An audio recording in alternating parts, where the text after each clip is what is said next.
Bueno, con cada uno de ustedes les saludo en el nombre de nuestro Señor Jesús.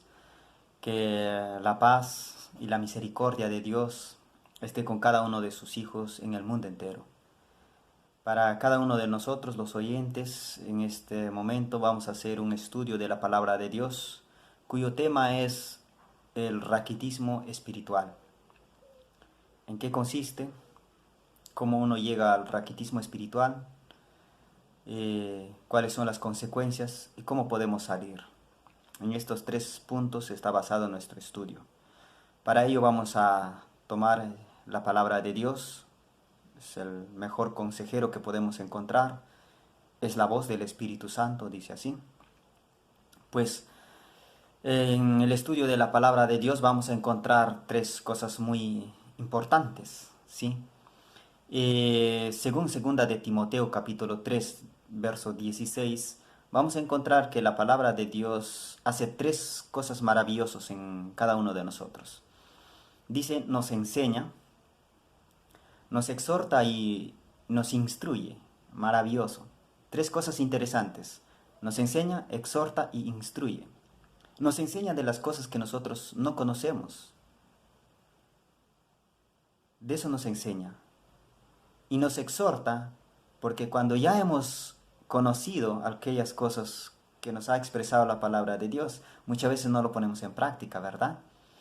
Pues la palabra de Dios nos exhorta y nos dice, ¿por qué no practicamos? A ver, ¿no? Nos exhorta.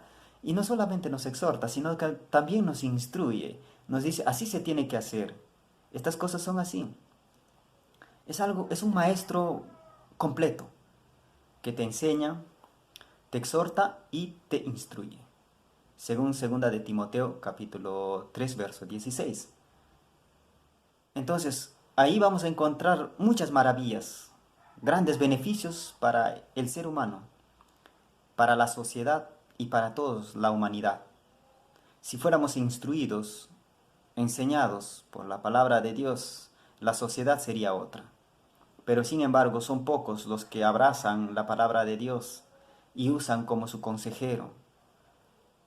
Descuidan el estudio de la palabra de Dios. Hay otro grupo que utilizan la palabra de Dios y quieren hacer según su conveniencia, según su criterio. Quieren hacer o servir a Dios. Pero ciertamente no es nuestro criterio, sino tiene que estar basado a un escrito está. Tal como dice la palabra de Dios, debe regir nuestro carácter, nuestra vida. Entonces, tenemos un claro ejemplo que está registrado en el libro de Segunda de Samuel, capítulo 6, verso 3 al 8. Hay una experiencia cuando el rey David estuvo trasladando el arca hacia, hacia Jerusalén. En el trayecto, el arca como que se iba a caer. Aquellas personas que trasladaban el arca pasaban por un lugar tal vez muy empinoso. La cosa es que el arca quería caerse, ¿sí? Estaba a punto de caerse, pero no se cayó. Entonces había un hombre a la par que estaba preocupado, estaba ahí siempre atento, viendo el arca. Y cuando él vio que el arca se iba a caer, ¿sí? Él fue y extendió su mano para sostener el arca. Este hombre se llama Usa, un gesto noble, ¿verdad? Un gesto que muchas veces todos nosotros podríamos valorarlo. Pero sin embargo, encontramos en la palabra de Dios ciertos mandamientos en cuanto al traslado del arca. ¿Quiénes podían trasladarlo? Estaba designado solamente a la tribu de Leví. Pero Usa no estaba permitido en trasladar o tocar el arca. Pero sin embargo, él al ver esta escena que se iba a caer, tuvo una preocupación, de las cuales él extendió su mano y murió en instante. ¿Por qué murió en instante Usa si estaba haciendo un gesto muy bueno? Un gesto que todos nosotros podemos valorarlo. El detalle es que Dios había dado ciertos mandamientos y Usa olvidó de esos mandamientos. Y él quiso hacer según su criterio y terminó muerto. Entonces, servir a Dios no es según nuestro criterio, sino es según como dice la palabra de Dios. Por eso es que la Biblia nos enseña, nos exhorta y, ¿qué más? Nos instruye. Muy bien, eso es lo que podemos encontrar, esos grandes beneficios en cuanto al estudio de la palabra de Dios. Entonces, con esto vamos a ir comprendiendo lo que vamos a estudiar en este momento sobre el raquitismo espiritual. Vamos a ver un poco acerca del Israel antiguo, ¿sí? El Israel antiguo, el pueblo de Dios, los judíos. Los judíos habían realizado ciertas formas de culto. Tenían un sistema de culto, un sistema de adoración, ¿sí? Pero muchas veces el sistema estaba puesto para cumplir un objetivo. El objetivo era de expandir el conocimiento de Dios al mundo entero. Eso era el objetivo. Pero los judíos o los israelitas no cumplieron esos objetivos. ¿Por qué? Porque se quedaron con la estructura, con el sistema. Amaron más al sistema que al objetivo. Se quedaron solamente con el sistema. Este es un riesgo que ellos cometieron, un error que cometieron. El propósito de Dios era expandir su conocimiento al mundo entero, pero sin embargo ellos se quedaron con el sistema. ¿Ven? Entonces cuando llegó Cristo, ellos tenían un sistema de culto. Y Cristo no se sometía al sistema. No se sometía al sistema. El sistema de culto en el templo, en las sinagogas, era abrir el rollo de los libros y leer. Pero Cristo no estaba todos los días, todo el tiempo en el templo abriendo los rollos, sino que Cristo les hablaba en parábolas de los animales, les hablaba de los árboles, les hablaba del pez, de la vid, les enseñaba en parábolas. A tal punto de que la gente veía algo maravilloso en Cristo, algo nuevo. No era la rutina de los judíos, era muy distinto. Y como los judíos se habían quedado con el sistema, entonces ¿qué pasó? Dejaron de mirar el objetivo que tenía. Cristo vino a cumplir ese objetivo, de que el mundo conozca el Evangelio, el amor de Dios. Por lo tanto, en el sistema de los judíos, ellos no podían juntarse con los pecadores, con las prostitutas, ¿sí? No podían llevarse a bien, tal vez, con los cobradores de impuestos. Y con los gentiles ni hablar. Para ellos, para los judíos, los gentiles eran inmundos. A tal punto de que ellos se encajonaron. Los judíos, los israelitas, estuvieron metidos en un cajón. Pero Dios, el propósito de Dios no es que estemos encajonados, sino que el propósito de Dios es que salgamos, expandamos el amor de Dios. Entonces el pueblo de Dios se mantuvo así. Cuando Cristo comenzó a enseñar, comenzaron ahora a criticarle a Cristo por el hecho de que Él no se sometía al sistema de enseñanza. Entonces Jesús dijo en una ocasión, está registrado en el libro de Mateo capítulo 15, verso 6, dice, donde vosotros, dice, más haces caso las tradiciones que los mandamientos de Dios. ¿Ah? El 8 y el 9 nos dice así, hipócritas, dice, bien profetizó de vosotros Isaías diciendo, este pueblo de labio me honra, mas su corazón está lejos de mí. Su corazón no cumplía el propósito, sino que el corazón de los judíos estaba enamorado del sistema y se quedaron con el sistema. Bien, entonces Jesús les sigue diciendo, en vano me honran, enseñando como mandamiento doctrina de hombres, filosofías de hombres, enseñanzas humanas. Ciertamente el sistema que se realiza, que se ha hecho en cada institución religiosa, es para cumplir un objetivo. Pero si nos quedamos enamorados del sistema, nos quedamos ahí con el sistema, dejamos de mirar el objetivo. No estoy en contra del sistema de las instituciones, sino que digo que estos sistemas se han creado para cumplir un objetivo. Bien, entonces, esto es lo que pasó con el pueblo judío. Y al enamorarse del sistema, al encajonarse, quedaron enanos espirituales. No comprendían lo que Cristo les enseñaba. Aún un maestro, Nicodemo, se acercó a Jesús y le dijo: Maestro, sabemos que tú has venido, has sido enviado del cielo como maestro. Pero cuando Jesús le dijo: es necesario volver a nacer, este hombre no comprendía. Tenía un problema. ¿Por qué no comprendían? Es que solamente estaban encajonados. ¿Sí? Estaban encajonados. Muy bien. Por eso que en el sistema que se ha creado, nosotros tenemos que utilizar ese sistema para llegar a un objetivo. El pueblo de Dios, los judíos, no llegaron a cumplir el propósito que Dios había traído. Por lo tanto, Dios hizo algo interesante. Jesús comenzó a predicar aún a los gentiles. Aún los gentiles vinieron a Jesús, como el centurión romano, vinieron a Jesús y encontraron la paz. Luego, ahora vemos la temporada de los discípulos. En la temporada de los discípulos vamos a encontrar que cuando Cristo ascendió al cielo, para el pueblo de Dios se levantó una persecución a muerte. De tal manera que ahora los verdaderos hijos de Dios comenzaron a salir, a escapar a diversos lugares, a diferentes provincias. Aún llegaron hasta los gentiles. Huyeron.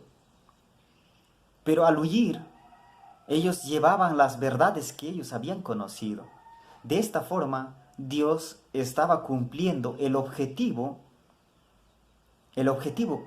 de predicar el Evangelio. Entonces ahora los judíos comienzan a expandirse, a salir, y también la fe cristiana comienza a crecer. Marcos 16:15 nos dice: id por todo el mundo y predicad el Evangelio. Así es que en el tiempo de paz, el pueblo de Israel, el pueblo judío, se habían quedado enamorados con el sistema. Pero ahora se rompió ese sistema. Dios tuvo que expandirlos a través de las persecuciones, ¿sí? A través de las prohibiciones. Ellos fueron prohibidos a hablar de Dios. Ahora nosotros, con esta pandemia de COVID-19, solamente nos han prohibido a cerrar el templo, ¿verdad?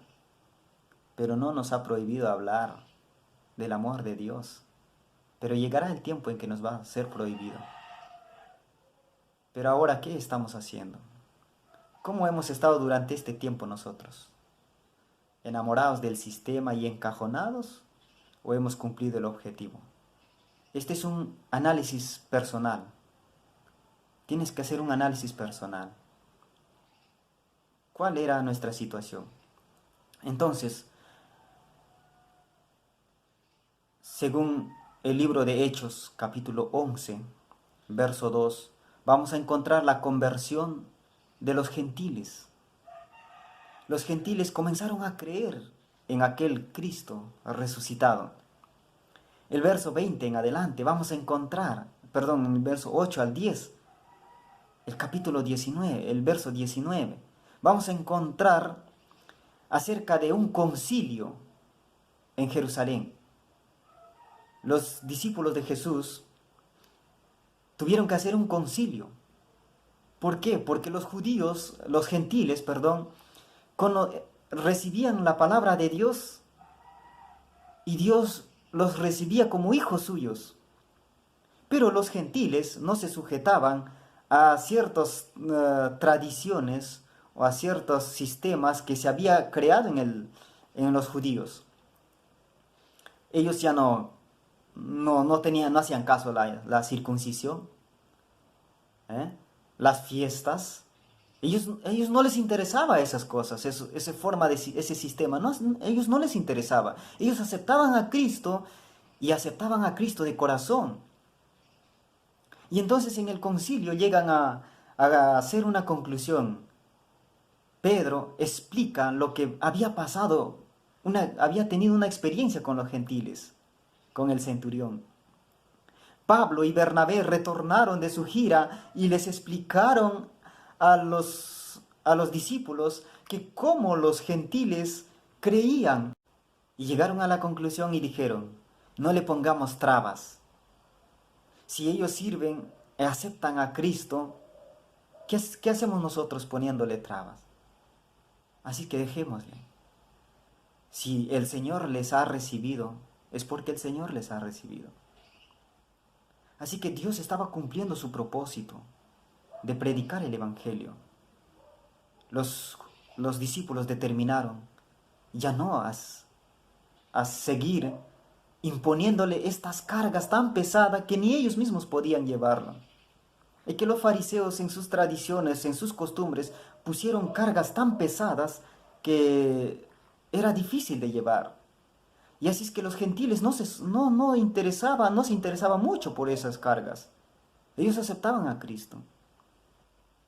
Entonces, el pueblo de Dios en estos tiempos, tenemos que entender esto. El pueblo de Dios no está para vivir encajonado. El pueblo de Dios tiene que cumplir un objetivo, de predicar el Evangelio. Ese es el objetivo que tienes. Cuando nosotros leemos el libro de Primera de Pedro, capítulo 2, verso 9, ahí encontramos lo que dice el Señor. Vosotros sois pueblo escogido, real sacerdocio, nación santa, pueblo adquirido, para que anunciéis las virtudes de aquel que os llamó de las tinieblas a su luz admirable.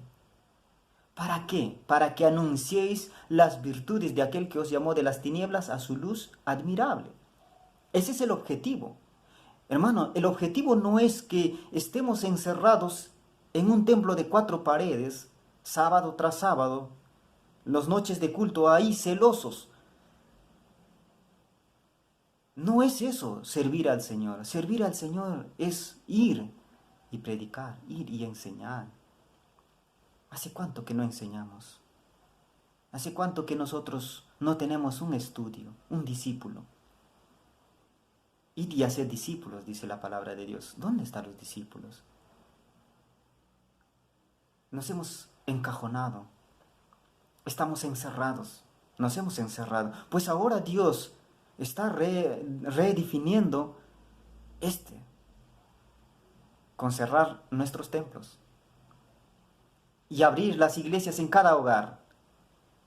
Así es que el propósito que Dios tiene en esta temporada es que tú, en tu hogar, levantes un altar para servir al Señor.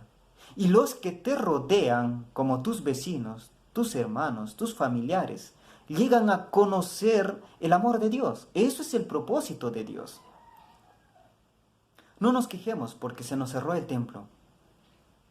Dios tiene un propósito de que tú levantas un altar en tu hogar y así podamos cumplir el propósito de Dios.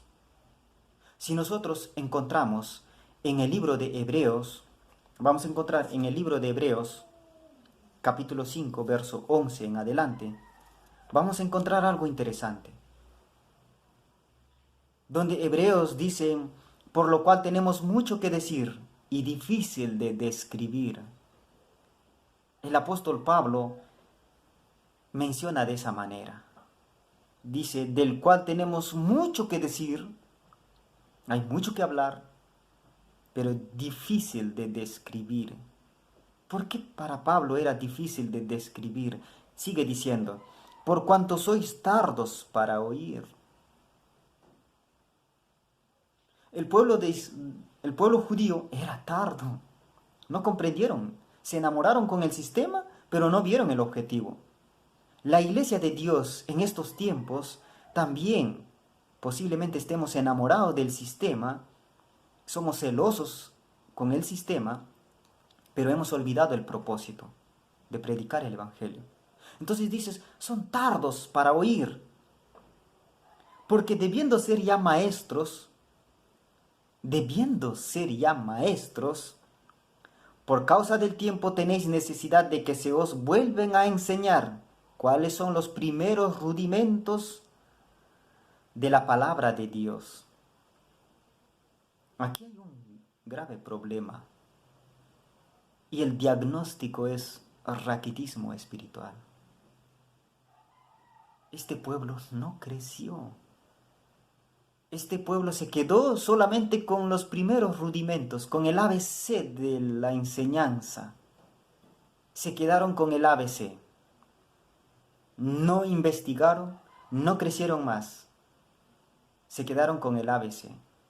Por eso que Pablo dice, difícil de describir. ¿Cómo es posible que ya se les enseñó, ya se les dijo, pero ustedes siguen ahí? Queriendo que se les vuelva a enseñar los primeros rudimentos. Y sigue diciendo,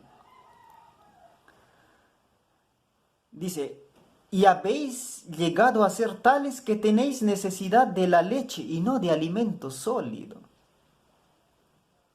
Esto era unos niños de 10 años continuando con la leche. Imagínate tú un niño de 10 años lactando. Un adolescente de 15 años lactando. Solo con la leche.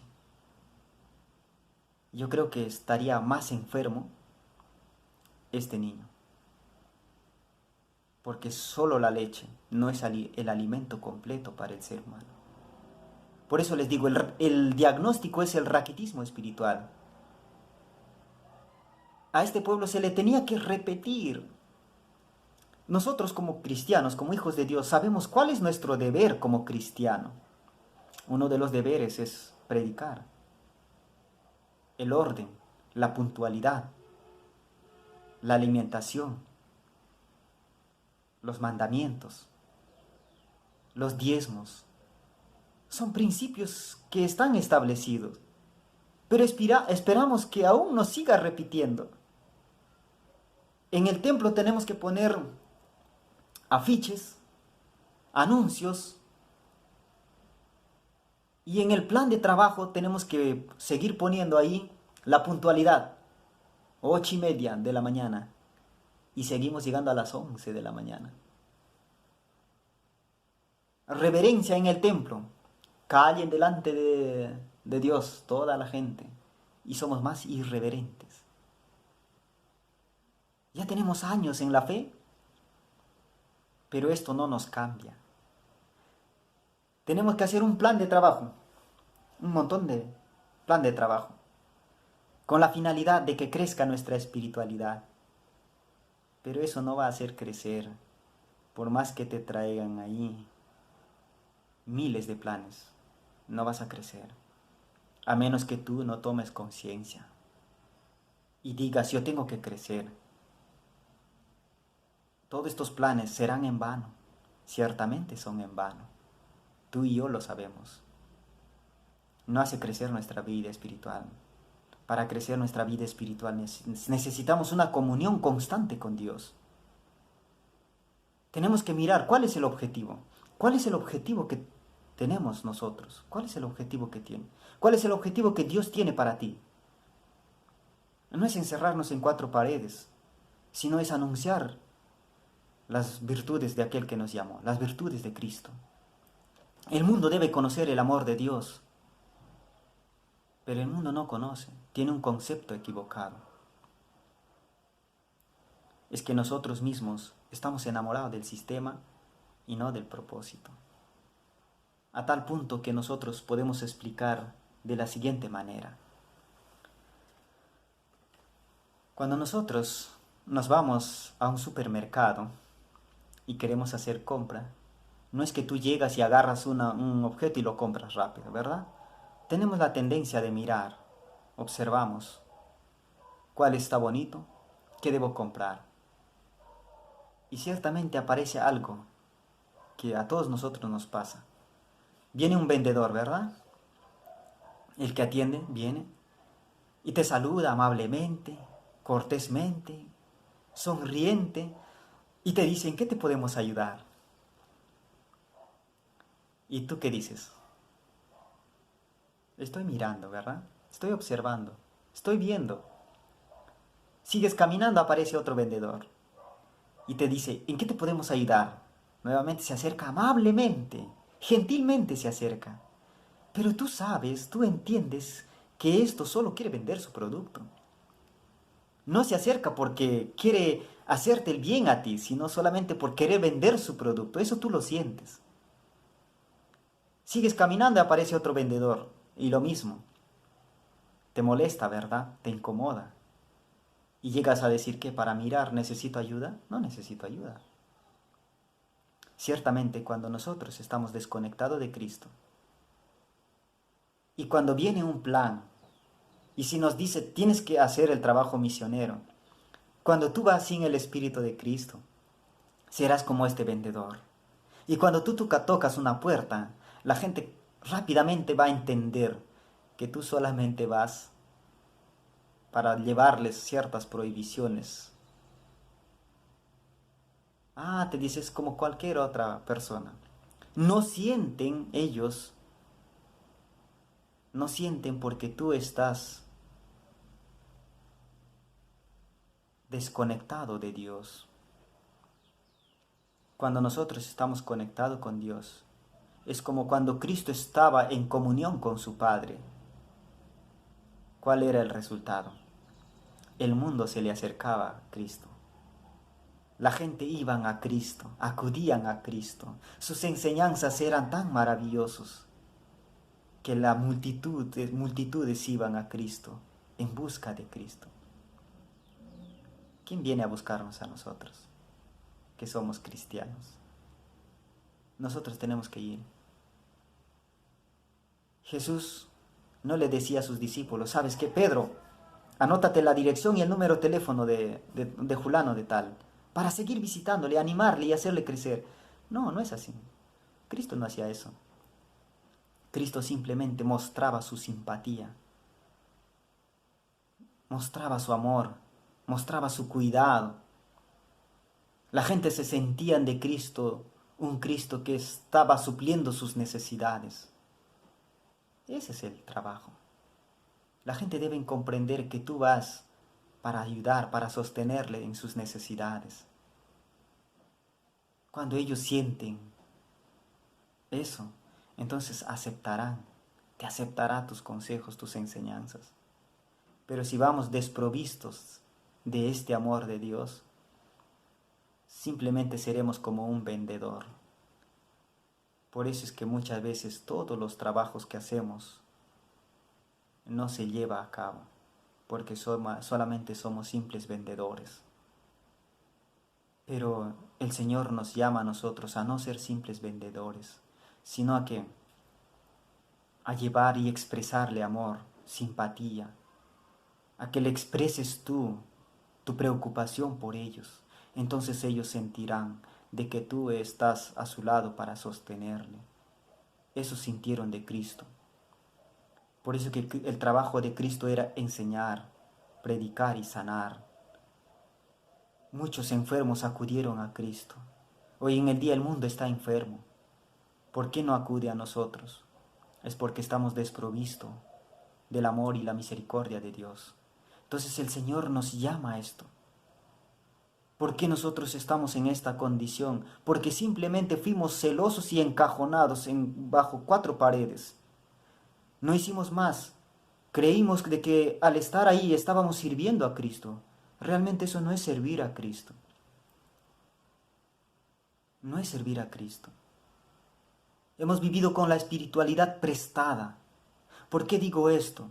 En el libro de Mateo capítulo 25, el verso 1 en adelante, vamos a encontrar la parábola de las 10 vírgenes, las prudentes y las fatuas, o las insensatas. Las insensatas siempre estaban dependiendo de las prudentes. Las insensatas le dijeron a las prudentes, danos de vuestro aceite, porque nuestra lámpara se apaga. Hoy en el día hay muchos cristianos que somos insensatos. No hemos escudriñado por nosotros mismos la palabra de Dios. El pueblo judío no escudriñaban las escrituras, solamente dependían de las tradiciones y las costumbres. Nosotros no debemos depender de las tradiciones o las costumbres. Muchas veces para aprender algo tenemos que mirar la prédica de ciertos pastores en YouTube. Escucho uno por acá, el otro por allá, y al final estoy confundido. Digo, ¿a quién creo ahora? No necesitas creer a un pastor, necesitas creer a la palabra de Dios. Para ello necesitas escudriñar. Porque la palabra de Dios es el que te enseña, es el que te exhorta, es el que te instruye. Para que tú seas perfecto. Ese es el propósito de Dios. Con esa finalidad Dios nos dio su palabra. Entonces, no vivamos con espiritualidad prestada. Escudriña tú las escrituras. No digas, danos de vuestro aceite. Tú obtenga el aceite. Las prudentes obtuvieron su aceite de reserva. Y aquí está el aceite. Les voy a leer un párrafo que vamos a encontrar en el libro Recibiréis Poder. Es un libro inspirado. Pero vamos a ver el consejo. ¿Sí? No miremos el libro, sino el consejo. Dice así: el Espíritu de verdad es el nombre que se le da al Consolador. Su obra consiste en dos cosas: definir y mantener la verdad. Su obra consiste en definir y mantener la verdad. ¿Qué quiere decir definir? Fijar la verdad. O sea, el Espíritu Santo fija la verdad en tu mente y lo mantiene. Ese es el trabajo del Espíritu Santo. Si nosotros leemos Juan 16:7, vamos a encontrar ahí. Cuando Jesús dijo, os conviene que yo me vaya, porque si no me fuera el Consolador no vendría. Y cuando Él viniere, Él os guiará en toda verdad. Y Él no hablará de sí, sino que Él hablará de lo que ha oído de Cristo. El Espíritu Santo nos habla de Cristo. Entonces, Él hace estas dos obras: define y mantiene la verdad. Pero ¿cómo es que el Espíritu Santo nos habla a nosotros? ¿Cómo el Espíritu Santo puede fijar la verdad y mantenerlo? Vamos a seguir leyendo. Dice así: mediante las Escrituras, el Espíritu Santo habla a la mente. Mediante las Escrituras, mediante la palabra de Dios, el Espíritu Santo nos habla a la mente. Y imprime la verdad en el corazón. Interesante. Si tú estudias por ti mismo, si tú escudriñas las Escrituras, el Espíritu Santo te va a hablar. Él te va a enseñar, te va a exhortar, te va a instruir. Él va a fijar, ¿qué cosa? Las verdades en nuestro corazón. Por eso dice, mediante las Escrituras el Espíritu Santo habla a la mente e imprime la verdad en el corazón. Por el Espíritu de verdad, obrando por intermedio de la palabra de Dios, Cristo une a los suyos a sí mismo. Entonces, cuando nosotros estudiamos la palabra de Dios, el Espíritu Santo nos va a hablar a nuestra mente. Lo va a fijar la verdad en tu mente. Lo va a imprimir y lo va a mantener. Ese es el trabajo del Espíritu Santo. Pero si tú no estudias, no escudriñas las Escrituras, ¿cómo fijará la verdad en tu mente? Si tú solamente vas a escuchar la prédica de otros y por ti mismo no vas a investigar, entonces ese pastor que tú escuchas no lo va a fijar, sino que el Espíritu Santo va a fijar cuando tú escudriñas las Escrituras. Es menester. Y cuando tú escudriñas las Escrituras vas a crecer, porque de lo contrario seguirás ahí donde estás. Pasarán los años, 10, 15, 20, 30 años, seguirás con la enfermedad del raquitismo. Vas a esperar lo que te tienen que decir. Te tienen que decir cómo tienes que ir a la iglesia, cómo tienes que hacer esto. Y si no te dicen, ya se te viene el desánimo, ¿verdad? Ya estoy desanimado. ¿Y ahora qué hago? Necesito que alguien venga a animarme. Necesito que alguien me visite. ¿Dónde está el pastor? ¿A dónde se ha ido? ¿Qué ha pasado? Ya comenzamos a juzgar. Como si el pastor o el misionero te va a volver a animar. No es el trabajo de ellos, es el trabajo de Dios. Ahora vamos a ver lo que ocurre cuando realmente nosotros salimos del raquitismo. Cuando nosotros dejamos los primeros rudimentos de la enseñanza de Cristo, sino que crecemos. ¿Qué ocurre? ¿Cómo debe ser el pueblo de Dios? La iglesia de Dios. La iglesia de Dios no es una construcción, un templo, no es. La iglesia de Dios nos dice, ¿qué es? La iglesia de Dios es el fundamento, es la fortaleza de Dios. La iglesia es la fortaleza de Dios. ¿Pero quiénes son la iglesia? Dice, desde el principio las almas fieles han constituido la iglesia en la tierra. ¿Quién es la iglesia? Son hombres fieles a Dios. Ellos son los que constituyen la iglesia de Dios. Los fieles. ¿Cómo te catalogas? ¿Cómo nos catalogamos? Yo quiero ser fiel a Dios. Necesito ser fiel a Dios. Y que el Señor me ayude a que yo sea fiel a Dios. Porque los fieles son los que constituyen la iglesia de Dios. Mi amigo, tú tienes que ser la iglesia de Dios. Para ello necesitamos bastante de su enseñanza, de su consejo, para que podamos llegar a ser la iglesia de Dios. Y ahora, ¿cómo es la iglesia de Dios? Vamos a leer en el libro de Ezequiel, si no me equivoco. Ezequiel, capítulo 47. Vamos a abrir en el libro de Ezequiel, capítulo 47. Ahí vamos a encontrar algo interesante. Ezequiel comienza a ver una visión. Y a Ezequiel lo llevan al templo. Y del templo salía, ¿qué cosa? Dice un río. Salían aguas. Dice de la siguiente manera. He aquí aguas que salían de debajo del umbral de la casa hacia el oriente.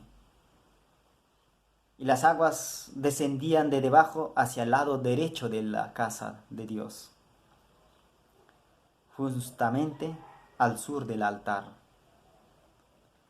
Y dice, y me sacó fuera del templo, y he aquí, él veía que las aguas salían del lado derecho de la casa. ¿De dónde salían las aguas? De la casa, del templo. Y ahora vamos a ver una escena algo maravilloso. Y saliendo el varón hacia el oriente, tenía un cordel en su mano. Midió 1000 codos. 1000 codos. En ese 1000 codos corría el agua, dice, hasta los tobillos. Al comienzo, poco, y de poca profundidad, hasta los tobillos. Midió otro 1000 más, 1000 codos más. Ahora ya no era hasta los tobillos, sino era ya hasta las rodillas. Mira cómo crece la densidad del agua.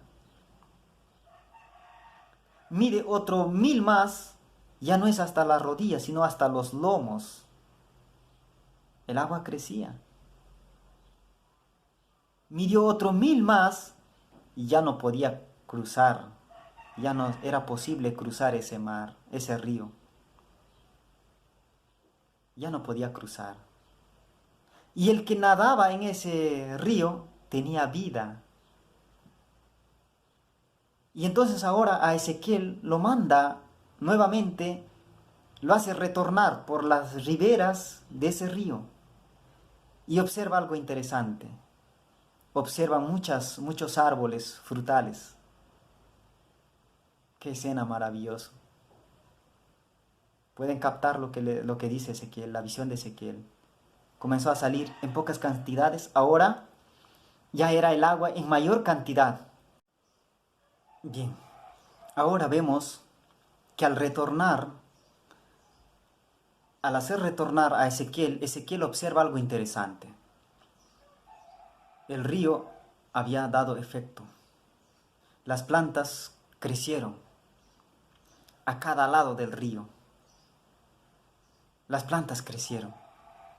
La iglesia de Dios tiene ese propósito de aumentar, de crecer y dar efecto para que otras plantas crezcan. Y al llegar al mar, tuvo efecto. Dice que las aguas hallaron ¿qué cosa? Sanidad. Y dice, ¿y será que toda alma viviente que nadare por donde quiera que entraren estos dos ríos vivirá? Y habrá muchísimos peces por haber. Y entrado allá estas aguas recibirán sanidad, y vivirá todo lo que entrare en este río. Entonces, las aguas daban vida. Las aguas dan vida. Y cada vez más las aguas crecían, a tal punto que no se podía cruzar, sino se tenía que nadar ahora. Y lo que dice, mira, con los árboles, el verso 12, y junto al río en su ribera de uno a otro lado, crecerá todo árbol frutal. Sus hojas nunca caerá, ni faltará su fruto. A sus meses madurará, porque sus aguas salen del santuario, y su fruto será para comer y sus hojas para medicina. Ese es el resultado final. Ese es el efecto cuando el agua crece. Muchas plantas crecerán, darán su fruto a su tiempo. Tenemos que ser nosotros aguas que da vida, plantas que dan frutos, plantas con hojas verdes.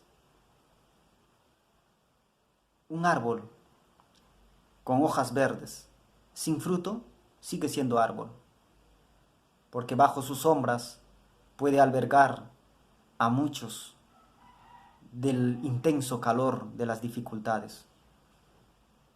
Pero un árbol sin hojas es simplemente árbol seco. El árbol verde, el árbol con hojas, a su tiempo florecerá y dará frutos. Ese es el propósito del cristiano. Puede que no esté dando frutos hoy, pero tiene que ser un árbol con hojas verdes. Y bajo tus sombras muchos pueden protegerse. Por eso que la iglesia de Dios es refugio para los necesitados. Aquellos que sufren deben hallar refugio en ti. Hechos de los Apóstoles nos dice eso. La iglesia es el refugio. Entonces, dan fruto a su tiempo. Cuando crece un árbol, cuando tienen lindas ramas, lindas hojas, y comienzan a florecer, disfrutas de la fragancia de las flores. Y sabes que van a dar fruto. Esperas con ansia. Y cuando dan fruto, te deleitas en saborear la dulzura de estas frutas. El cristiano debemos ser así. Un árbol plantado bajo el río, junto al río, que sus hojas no caen y dan fruto a su tiempo. Y las hojas son sanidad para los demás, los frutos para que se deleitan, las flores para que den fragancias. Y eso es lo que debe hallar el mundo, la sociedad, en cada hijo de Dios. Y eso fue lo que halló en Cristo la gente que fueron despreciados, rechazados por la sociedad, hallaron eso en Cristo. Y ese es el propósito de Dios. El propósito es que crezcamos, no que nos quedemos en esto. No esperes que alguien te diga, escudriña las Escrituras y tienes que seguir creciendo. No vives con la espiritualidad prestada. Haz una experiencia personal con Dios. Eso es lo que espera el Señor. Eso es lo que está esperando por cada uno de nosotros. Y eso nos explica Ezequiel. Hebreos nos hace ver del raquitismo espiritual. Y Ezequiel nos menciona, nos hace ver cómo debe crecer. Debemos ser beneficio para otros. Tus palabras, tus actos, tus hechos deben expresar el amor de Dios de tal manera que la sociedad lo sienta, de tal manera que la gente pueda ver en ti a un cristiano, a un Cristo. De esa manera podemos reflejar, pero para ello necesitamos permanecer con Cristo. San Juan capítulo 15, verso 7 dice, verso 10, verso 7 dice, si permanecéis en mí y mis palabras permanecen en vosotros, pedid todo lo que quisieras y os será hecho. Y verso 10 dice, si guardas mis mandamientos, permanecerás en mi amor, así como yo también he guardado los mandamientos de mi Padre y permanezco en su amor. Ese es el propósito. Permanezca en Cristo. Tienes que crecer. No te quedes con raquitismo. Sal de esa condición. Si no sales hoy, te quedarás allí. Y las consecuencias tú misma las cosecharás. Necesitamos sembrar. Necesitamos crecer. No te enamores del sistema. No digo que el sistema esté mal. Digo que el sistema está bueno. El sistema fue hecho para cumplir un objetivo. Pero no te quedes solamente con el sistema. No te quedes con el formalismo. Tienes que crecer. Tenemos que crecer. El Señor pide que crezcamos. El Señor pide que seamos aguas, que crezcan, que den vida. Todo ser viviente obtenga vida. Eso es lo que nos menciona el libro de Ezequiel. Y es lo que debemos hacer. Ahora entiendes cuál es la consecuencia del raquitismo. Los judíos en el raquitismo espiritual que vivían crucificaron a Cristo, a su Salvador. Si tú te quedas con el raquitismo, harás lo mismo. Y se cumplirá lo que dice Mateo capítulo 15. Este pueblo de labio me honra, mas su corazón está lejos de mí. Enseñan como mandamiento doctrina de hombres. Ahí estamos prendidos en la doctrina de hombres. Más valor le damos a la doctrina de hombres que a la enseñanza de la palabra de Dios. Más valor le damos a la ciencia. No digo que la ciencia esté mal. Lo malo es cuando tú le das más valor a ello. Más valor le das a teorías humanas que muchas veces no tienen nada que ver con la palabra de Dios. Más valor le das a ello. La vida cristiana es sencilla. Entrégate a Él. Haz que Él te utilice a ti y no utilices a Dios a tu conveniencia, a tu criterio. Y el Señor está tan cerca que tú ni te imaginas. Apocalipsis 3:20 dice, aquí yo estoy a la puerta y llamo. Si alguno oye mi voz y abre la puerta, entraré a Él, cenaré con Él. Muchas veces hemos comprendido que tengo que ir a la iglesia, al templo, para estar en comunión con Dios. Te equivocaste. No es así. Dios tiene que estar en tu hogar. Él quiere ingresar a tu hogar. Él quiere cenar contigo. En esta cuarentena, Él quiere estar en tu hogar. Pero levanta un altar. Levanta el altar de tu hogar. Reúnete con tus hijos, si eres padre. Reúnense los que vivís en sus hogares. Invitad a los vecinos. Ayudad. Enseñadle. Dadle palabra de consuelo. Y ahora podemos decirnos, ¿y ahora qué hacemos si no podemos ir a la iglesia? Mi amigo, Coge tu celular, llama a los contactos que tienes allí. Te aseguro que tienes muchos contactos que no están dentro de la iglesia. Llámales, salúdales, expresa tu preocupación por ellos, ora por ellos. Cuando tú te hayas ganado esa confianza, háblale de Cristo. Ellos ahora están dispuestos a escuchar, pero tú, ¿qué tan dispuesto estás a enseñar? Tienes que estar dispuesto. Salmos 127 dice de la siguiente manera: si Jehová no edifica la casa, en vano trabajan los que la edifican. Si Jehová no vela la ciudad, en vano vela la guarda. ¿Cómo está tu hogar? ¿Está con Cristo? ¿Invitaste a Cristo? ¿Él entró a tu hogar?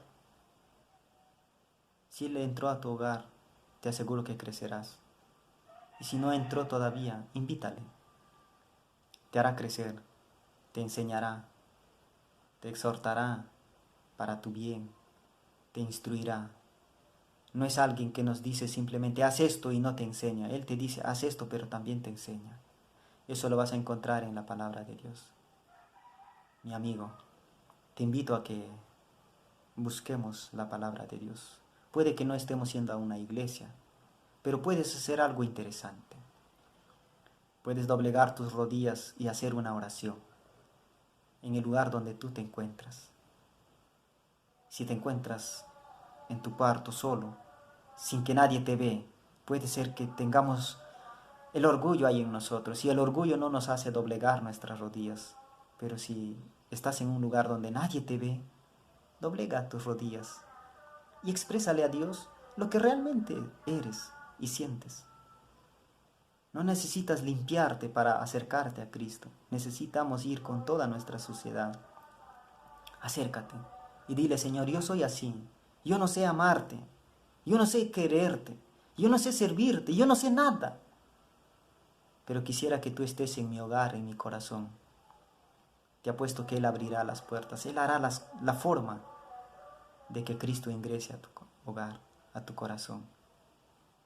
Si tenemos grande orgullo o vergüenza de nuestro Señor Jesús, es natural, porque así somos los seres humanos. Pero sí puedes hacer algo. En tu momento de soledad, llámale al Señor, invítale, háblale. Para ello no necesitas ir a una iglesia o ser parte de una denominación. Ahí donde estás puedes hacer. Y estoy seguro que el Señor te va a ayudar grandemente. En este momento de dificultades, Él está dispuesto, porque la necesidad del hombre es la oportunidad de Dios. Así es que en este momento el Señor te espera, a cada uno de ustedes. Y ese es mi deseo, en el nombre de nuestro Señor Jesús. Amén. Con cada uno de ustedes me despido. En otro momento estudiaremos más la palabra de Dios. Meditaremos y sacaremos grandes enseñanzas. Es mi deseo en el nombre de nuestro Señor Jesús. Amén.